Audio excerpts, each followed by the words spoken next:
지금 현재 우리 아이가 고등학생이 아니더라도 입시가 수시와 정시로 구분되어 있다는 건 아실 거예요. 그래서 수시는 원서를 9월 달에 써서 합격 여부를 결정하는 전형이 수시고요. 정시는 우리 아이들이 수능 시험을 다 보고 수능 성적표를 받고 수시 합격자가 다 결정된 이후에 12월 말에 원서를 써서 대학을 가는 것을 정시라고 해요. 그래서 수시와 정시는 엄밀히 말하면 시기의 문제이긴 한데 아무래도 이 중간에 대학 수학 능력 시험이라는 중요한 시험의 결과가 있다 보니 정시는 수능 중심으로 학생을 선발하고 수시는 수능 성적을 모르는 상태이기 때문에 수능을 제외한 나머지 요소로 학생을 합격을 결정한다. 이런 큰 차이가 있어요. 그래서 지금부터 설명드릴 부분은 수시와 정시의 어떤 시기적인 구분보다는 각 전형이 어떠한 요소를 갖고 합격생을 선발하느냐, 즉 합격 조건이 뭐냐, 여기에 관점에 설명을 한번 드려보겠습니다. 앞서 설명드린 것처럼 정시는 수능 성적표를 받고 지원하기 때문에 학생들, 전국에 있는 모든 입시를 준비한 학생들이 똑같은 시험을 보고 그 똑같은 시험의 결과를 갖고 있잖아요. 그렇기 때문에 대학에서도 학생들의 학력을 평가할 수 있는 아주 중요한 기준이 생긴 거죠. 그래서 정시는 수능이 합격을 결정한 핵심 요소예요. 물론 일부 학교는 교과를 평가하는 학교도 있고요. 어떤 학교는 실기 전형이라고 그래서 학생들의 그 전공에 따라서 실기 능력을 평가하는 학교도 있고요. 출결, 봉사활동 시간 이런 것들을 반영하는 학교도 있지만 거의 그런 요소는 합격을 결정하는 데 큰 영향을 주는 게 아니고 수능 점수가 합격을 결정하는 데 가장 중요한 요소가 될 거예요. 그런데 수시는 앞서 말씀드린 것처럼 수능 점수가 없는 상태로 원서를 접수하는 어떤 그런 전형이다 보니까 수시에서는 수능의 영향력이 정시보다는 많이 떨어져요. 그렇다고 해서 수시에서 수능 성적이 반영이 안 된다는 뜻이냐? 그건 아니에요. 그런데 수시에서 수능은 합격을 결정하는 핵심 요소로 활용되지 않고 불합격을 결정하는 자격 조건의 요소로만 활용돼요. 그게 바로 수능 최저라고 하는 겁니다. 자, 수능 최저가 뭐냐면 우리 아이들이 수능을 보면 5과목, 정확하게는 6과목을 봐요. 근데 한국사는 모든 아이들이 봐야 되는 건 패스하고 핵심 과목은 국어, 영어, 수학, 탐구 과목 2과목이에요. 근데 국영수는 100점 만점이고 탐구는 50점 만점에서 합쳐서 100점이거든요. 그래서 그냥 입시에서는 편하게 국어, 영어, 수학, 탐구 4개 영역 이렇게 얘기해요. 그래서 일부 대학에서는 자, 우리 대학에서 공부하는 학생은 수시라도 국, 영, 수, 탐 4개 영역에서 2개 영역을 골라서 그 2개 영역의 등급합이 4등급이면 우리 대학에 원서 낼 자격이 있어요. 이렇게 발표를 합니다.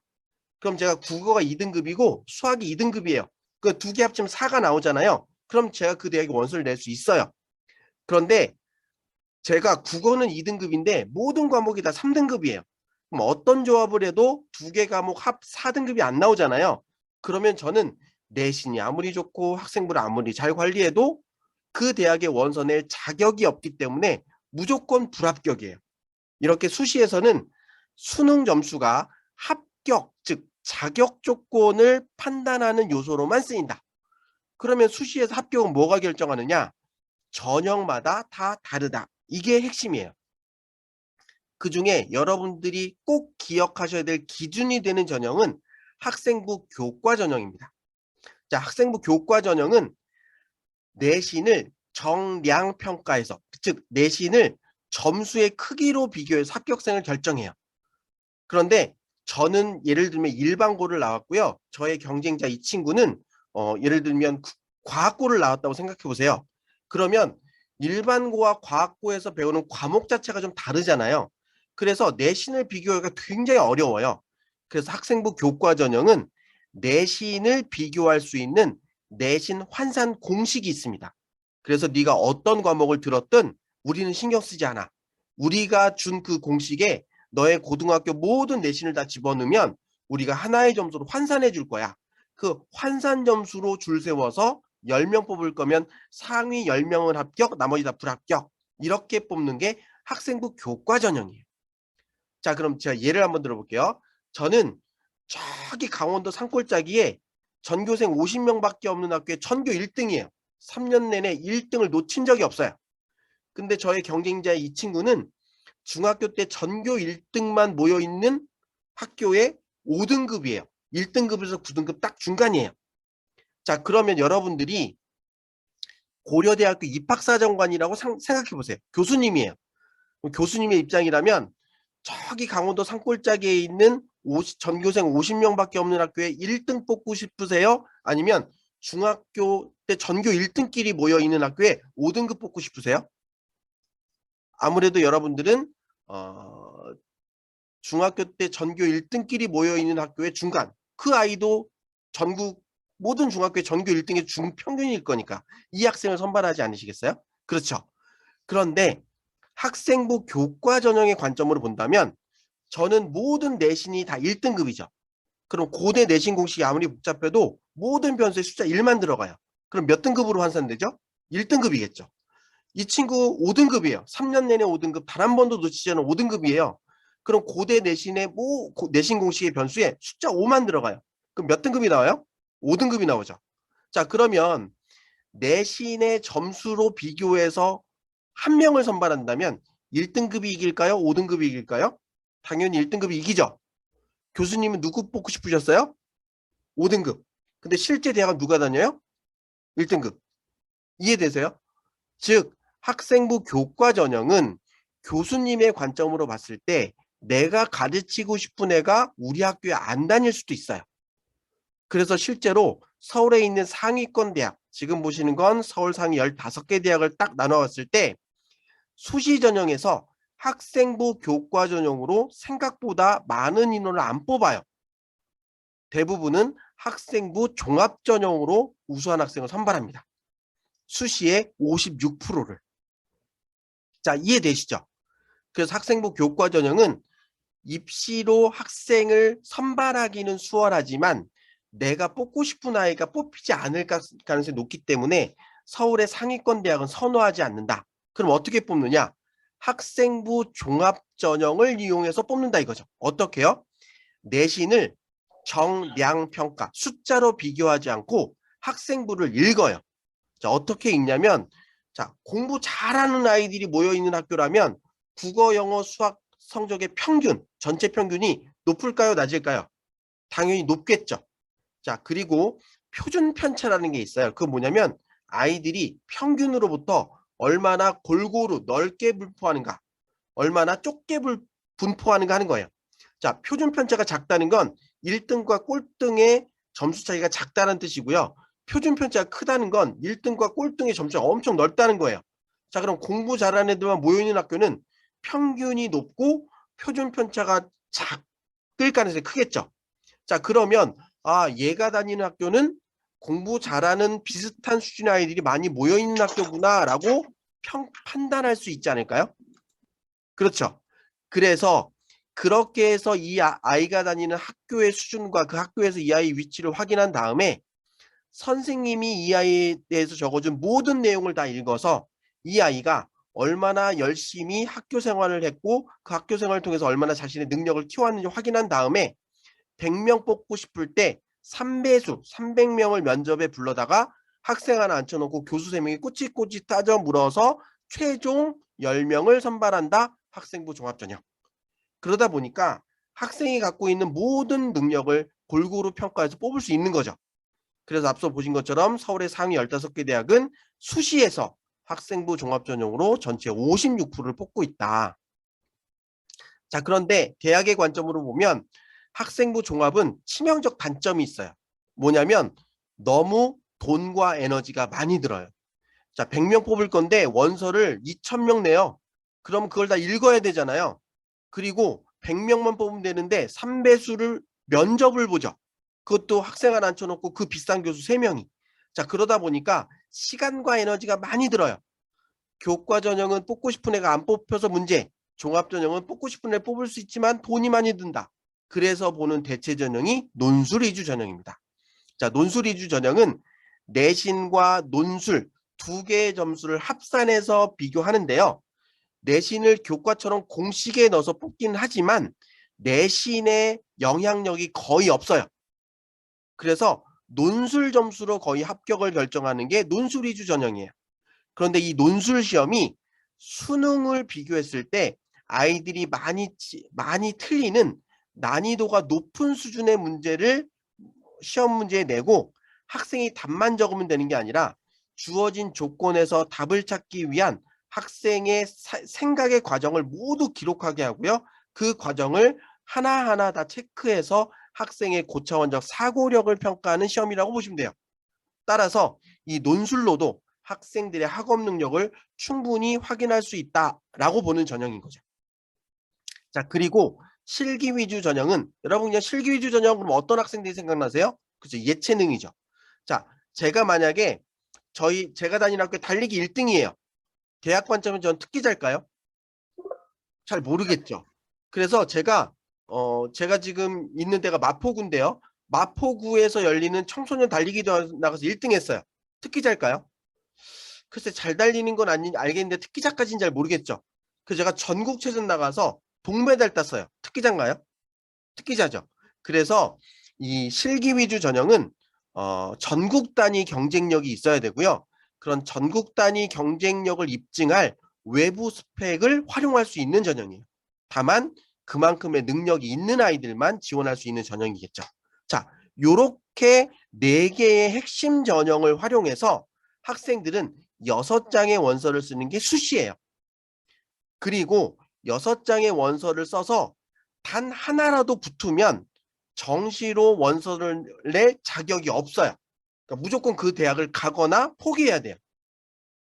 그래서 정시는 수시 6장을 쓰고 단 한 장도 붙지 않은 학생이거나 아니면 수시 자체에 지원하지 않은 학생들만 대상으로 정시 전형이 진행이 됩니다. 그래서 정시는 총 3장을 쓸 수 있어요. 자, 그러면 실제로 학생들이 원서를 쓸 때는 어떤 문제가 생기냐면 일단 내가 정시로 갈 수 있는 대학의 선을 결정하고요. 수시에서 내가 정시로 갈 수 있는 수준과 같은 수준 또는 그 이상의 수준의 대학을 골라서 6장의 원서를 쓰겠죠. 그럼 예를 한번 들어보겠습니다. 제가 3년 동안 모의고사를 계속 봤는데요. 대충 모의고사 점수를 보니까 건대를 갈 수 있는 수준이에요. 그래서 저는 정시로 건대를 가야겠다는 생각을 갖고 있어요. 그래서 선생님한테 수시 원서를 쓰러 찾아뵀습니다.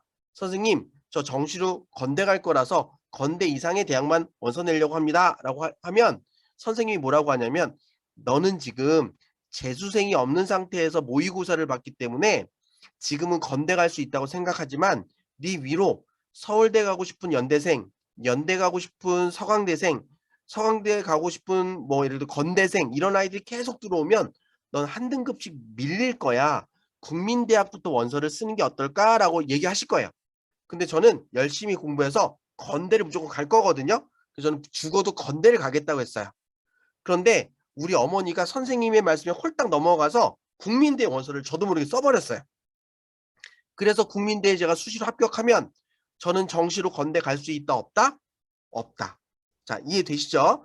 자, 그래서 죽어도 저는 수시로 건대 이상을 쓰기 위해서 노력을 했어요. 그런데 4개의 전형, 종합과 교과와 논술과 실기 위주 전형이 있을 때 제가 나의 내신 성적만 갖고 어느 대학을 갈 수 있는지 확인할 수 있는 전형은 어떤 전형일까요? 그렇죠. 수능 최저가 모두 충족됐다는 전제하에 저는 학생부 교과 전형으로 제가 건대를 갈 수 있는지 확인할 수 있을 거예요. 그래서 건대 내신 공식에 저의 내신 성적을 막 집어넣어서 하나로 환산된 점수가 작년 합격생과 비교를 할 때 내 성적이 합격이 됐구나 안 됐구나 저는 확인할 수 있잖아요. 그래서 건대 공식에 막 넣었어요. 그런데 저는 모든 전국에 다 불합격이래요. 그리고 국민대 넣어보니까 합격이에요. 그래서 동국대도 넣어보니까 불합격이에요. 홍대도 넣어보니까 불합격이에요. 모든 지표는 저보고 국민대 가래요. 자, 그럼 저는 정시로 건대 갈 거니까 수시 6장을 다 포기해야 될까요? 그건 아니겠죠. 어쨌든 건대 이상으로 상향 지원을 해야 될 거 아니에요. 자, 근데 명확하게 내 성적으로 갈 수 있는 교과는 저 건대 못 간대요. 그럼 어떻게 해야 되죠? 나의 불리한 내신을 학생부를 잘 관리하고 면접 준비를 잘해서 학생부 종합전형으로 상향 지원하거나, 아니면 나의 불리한 내신을 논술 시험을 활용해서 극복해서 논술 전형으로 상향 지원해야 되지 않을까요? 그렇죠. 그렇기 때문에 수시 6장의 원서를 쓰기 위해서는 학생부 관리라는 종합전형에 대한 대비를 하거나, 아니면 논술 시험에 대한 대비를 할 때 상향 지원이 가능할 수 있다는 거예요.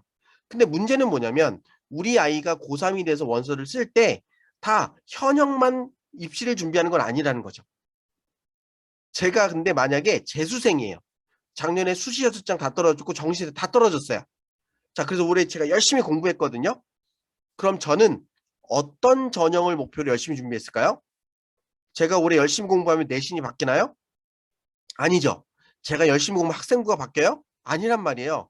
그럼 저는 무슨 전형 위해서 열심히 공부해요? 당연히 수능 위주 전형을 수능 중심으로 공부를 했을 거예요. 그런데 수시 6장이 너무 아까워요. 뭐라도 한두 장 쓰고 싶어요. 그럼 전 무슨 전형을 선택할까요? 나의 불리한 내신을 한 방의 시험으로 극복하는 논술 위주 전형 준비하고 있지 않을까요? 이해되시죠? 자, 예를 들면 중학교 때 전교 1등끼리 모여있는 학교가 있어요. 예를 들면 하나고, 민사고, 용인외대부 이런 데 있잖아요. 자, 거기에 5등급 이상도 있지만 6등급, 7등급, 8등급도 있어요. 중학교 때 전교 1등인데 전국의 전교 1등끼리 모이니까 제가 6등급, 7등급이에요. 평균보다 훨씬 밑이에요. 자, 그럼 저는 무슨 전형 준비하고 있을까요? 내신을 적극적으로 쓰는 전형보다는 수능과 논술 위주 전형 준비하고 있지 않을까요? 자, 이해되시죠? 그래서 우리 아이들이 고3이 돼서 엄마 저 논술 전형으로 한번 열심히 공부해서 좋은 대학 한번 가볼게요 하는 얘기는 뭐냐면, 엄마 저 재수생, 삼수생 형들이랑 턱 놓고 다니는 아이들과 치열하게 싸워서 좋은 대학 한번 가볼게요, 이런 거랑 비슷한 얘기라는 거죠. 그래서 논술과 수능 위주 전형이 안 된다라는 게 아니라 내신 점수가 안 돼서 도망가는 전형이라고 생각하면 큰일 난다는 거죠. 논술과 수능 위주 전형은 우리 동네 아이들끼리 보는 일반고 아이들끼리 경쟁하는 전형이 아니라 전국 단위 아이들과 경쟁하는 거기 때문에 훨씬 많은 에너지가 들어갈 수 있다는 걸 꼭 기억하고 준비해야 된다는 거예요. 그래서 현실적으로 수시 6장의 원서를 쓸 때 학생부 교과 전형을 활용해서 내가 갈 수 있는 대학의 선을 결정하고, 학생부 종합 전형으로 상향 카드를 쓸지 또는 논술 전형으로 상향 카드를 쓸지를 결정해서 6장의 원서를 쓰고, 만약 수시에서 내가 원하는 대학을 가지 못했을 때 정시, 수능 점수를 활용해서 내가 원하는 대학을 가는 그런 입시 전략을 수립하는 것이 현재 대학 입시의 핵심이라고 할 수 있습니다.